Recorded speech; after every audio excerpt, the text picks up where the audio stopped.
வணக்கம். நேற்று நடைபெற்று முடிந்திருந்த மாற்றத்தை விரும்பும் மக்களின் மாநாடு இந்தியாவில் தமிழ்நாட்டில் திருச்சியில் இடம்பெற்றிருந்த மக்களின் மாநாடு செந்தமிழன் சீமான் அண்ணன் தலைமையில் இடம்பெற்றிருந்தது. உண்மையிலே வரலாற்றில் இந்தியா வரலாற்றில் அல்லது தமிழ்நாடு வரலாற்றிலாக இருந்தாலும் சரி இப்படிப்பட்ட ஒரு மாநாடு நடக்கவில்லை என்பதுதான் வரலாறு கூறுகின்றது. உண்மையிலே நாமல் எதிர்பார்க்காத வகையிலான அந்த ஒரு மக்கள் கூட்டம் அணியாக திரண்டிருந்தது. இந்தியாவிலிருந்து மட்டுமில்லை, புலம்பெயர் தேசங்கள், ஈழத்தமிழர்கள், அதே போன்று பல மாவட்டங்கள், மாகாணங்கள், பல மாநிலங்களும் இருந்தும் இந்த மாநாட்டுக்கான மக்கள் பஸ்களிலும் மோட்டார் சைக்கிள்களிலும் வந்து உண்மையிலே 2 லட்சத்துக்கும் மேற்பட்ட கதிரைகள் போடப்பட்டிருந்தது. பல 200க்கும் மேற்பட்ட வேட்பாளர்கள் இருக்கக்கூடிய மேடை, மிக பிரமாண்டமான மேடை, பல்லாயிரக்கணக்கான மக்கள்.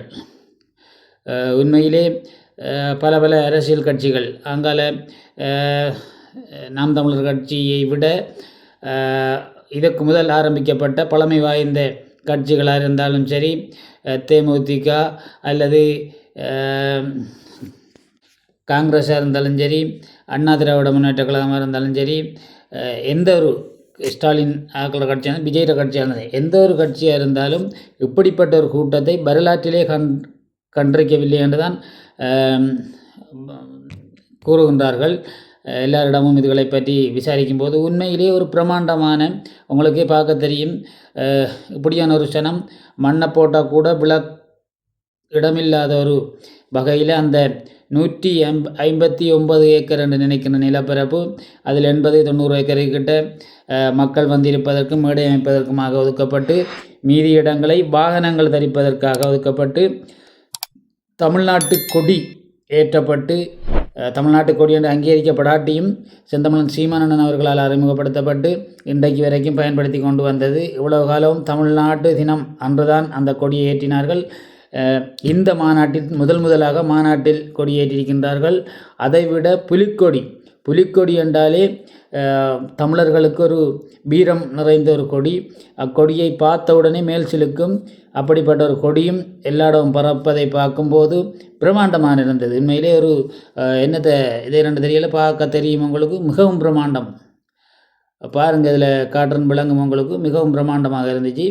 அதைவிட அண்ணனின் கட்சிக்காக அங்கீகரிக்கப்பட்டு கிடைக்கப்பட்ட விவசாய சின்னம், விவசாய கொடியும் பச்சை கலரில் பறந்து கொண்டு வந்தது. இது 3 கொடிகளையும் பார்க்கும்போது ஒரு பிரமிப்பாக, அதாவது திருச்சி ஃபுல்லாகவே வருகின்ற வீதியாக இருக்கட்டும், அந்த திடலாக இருக்கட்டும், எல்லா இடமுமே கொடி. அப்போ உண்மையிலே பல மற்ற அரசியல் கட்சிகள் நேற்று 21ஆம் தேதி இதை பார்த்தோன்னே விரண்டு போயிருப்பாங்க. எந்த மாற்று கருத்தும் இல்லை. இப்படி ஒரு மாநாடு நடந்திருக்கிறது, சீமானுக்கு இந்தளவு ஆதரவு. நாங்களும் சிந்தித்தோம் என்னென்னா, இப்போ இடையில் விஜய் வந்து கட்சி ஆரம்பித்து இவ்வளோ கூட்டம் கூடி விஜய் ரசிகர்கள் எல்லாம் கூடும்போது உண்மையிலே சீமானனுக்கு ஆதரவு குறைஞ்சிருக்குமாண்டு.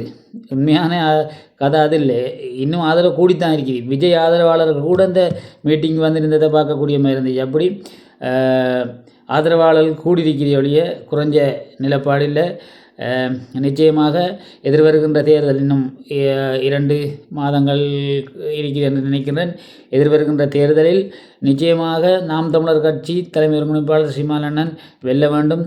தமிழ்நாட்டு முதலமைச்சராக பதவியேற்க வேண்டும். ஏற்றால்தான் ஈழத்தமிழர்களுக்குமான ஒரு நம்பிக்கை தீர்வு என்றது கிடைப்பதென்பதை விட ஒரு நம்பிக்கையாகவும் ஒரு பலமாகவும் இருக்கும். அதே போல் தமிழ்நாடும் ஒரு பெரிய மாற்றத்தை காணும். இவ்வளவு காலம் திராவிட கட்சிகளின், திராவிட தலைவர்களின் கைகளில் தங்கி கொண்டிருந்த தமிழ்நாடு ஒரு தமிழ் தேசியவாதியின் கையில் வரும்போது எப்படி மாறும் என்பதை மதிப்புக்குரிய செந்தமிழன் சீமானண்ணன் அவர்களின் கையில் இந்த ஆட்சி வரும்போது அனைவரும் பார்க்க வேண்டியதாக இருக்கும். உண்மையிலே இந்த தமிழர்களாக இருந்தால், நீங்கள் உண்மையிலே தமிழர்களாக இருந்தால், நீங்கள் இந்த திராவிட கட்சிகளை நிராகரித்து தமிழ் தேசியத்தை நேசித்து தமிழ் தேசியத்துக்கு வாக்களிக்க வேண்டும் என கேட்டுக்கொண்டு விடைபெறுகிறேன்.